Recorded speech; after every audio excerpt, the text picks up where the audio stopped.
La config de la semaine, c'est une config qui est demandée avec des petites conditions particulières sur le discord.gg/topacha. C'est une petite question posée à la commu, vous pouvez participer en postant un lien configomatique dans le chat Discord dédié à cet effet. Et cette fois-ci, c'était une config de la semaine pour 1200 € pour jouer toute simple finalement, du gaming pour moins de 1200 €. Et c'est Ryan Step 007 qui a gagné, qui a été sélectionné. Alors pour information, celui qui est sélectionné gagne un petit goodies Topacha. Et cette fois-ci, je crois que c'était un tapis de souris, justement, le même que vous allez pouvoir gagner aujourd'hui.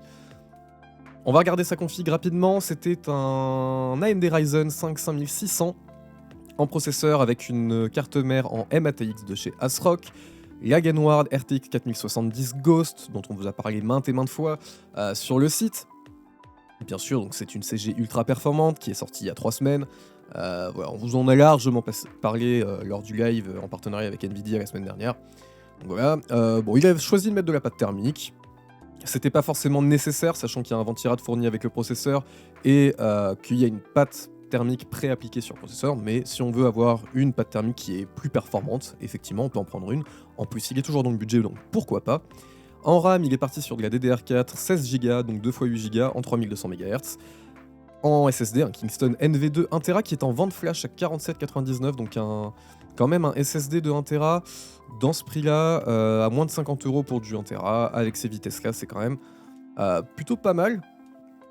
En boîtier, le Zyman S2 TG, bon, un boîtier qu'on revient voir très très souvent puisque ça reste un boîtier qui est toujours relativement très quali pour son prix, entrée de gamme, mais tout à fait quali, et on me dit que c'est la 3600. Oui, effectivement, je me suis peut-être trompé, oui, 3600 pardon, en casse 18, donc encore mieux puisque 3600 c'est un peu le soft spot des processeurs AMD Ryzen, ils aiment bien avoir de la RAM en 3600, donc voilà, plutôt un bon choix. Et en alimentation, une FSP Hydro M Pro de 800 watts, donc voilà, très largement suffisante pour la config que Ryan Step a fait ici.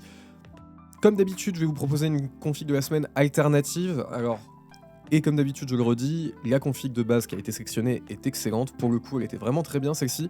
Donc j'ai vraiment fait une alternative juste pour vous montrer autre chose dans ce budget, mais j'ai même presque tendance à dire cette fois-ci que l'alternative est peut-être un peu moins intéressante, mais c'était vraiment pour pouvoir vous montrer une autre config dans ce budget avec d'autres compos. Donc je suis parti chez Intel cette fois-ci avec le 13400F qui est un processeur qui est particulièrement puissant. Pour du gaming, c'est vraiment un très très bon proc. Pour la carte mère, je suis parti sur une MATX, toujours le même format. Je suis parti sur globalement la moins chère, mais qui est quand même une très bonne CM, puisqu'on est chez MSI, il y avait les versions Pro, donc qui tient complètement ce processeur. En carte graphique, je suis parti sur une Power Column Radeon RX 6800 XT, donc de chez AMD, qui a globalement les perfs d'une 3080, d'une RTX 3080 un peu au-dessus, donc on va dire les mêmes perfs que la 4070, peut-être un poil au-dessus. Voilà, c'est là aussi où c'est peut-être un peu moins intéressant, on y perd les technologies Nvidia, mais on y gagne un petit peu en budget, à voir selon le choix que vous voulez faire. Pas de ventirad, il était intégré avec le processeur. Pour la RAM, encore une fois, un kit extrêmement intéressant. Alors c'est du 3200 MHz, mais c'est déjà largement suffisant pour du gaming. Et par contre, on est à 40 € les 16 Go de RAM. Ça fait longtemps qu'on n'avait pas eu des prix comme ça sur de la RAM. Alors on vous en avait déjà parlé, hein, on commence vraiment à avoir de la RAM en DDR4 qui a baissé. Mais encore une fois, vente flash, 40 € pour 16 Go. Si jamais vous voulez un peu upgrade la RAM de votre PC, ça peut être le bon plan pour pas cher. Le SSD, je ne l'ai pas touché parce qu'encore une fois, à moins de 50 €, c'est un excellent SSD. J'aurais peut-être. Voilà, le petit truc, c'est qu'il n'a pas de cache DRAM. C'est peut-être la seule chose qui est un peu dommage sur cette config. À la limite, on aurait pu partir sur le 660p de chez Intel qui. Voilà. Ça aurait fait une config en plus à 1199 €, donc j'étais encore dans le budget, qui lui a un cache DRAM.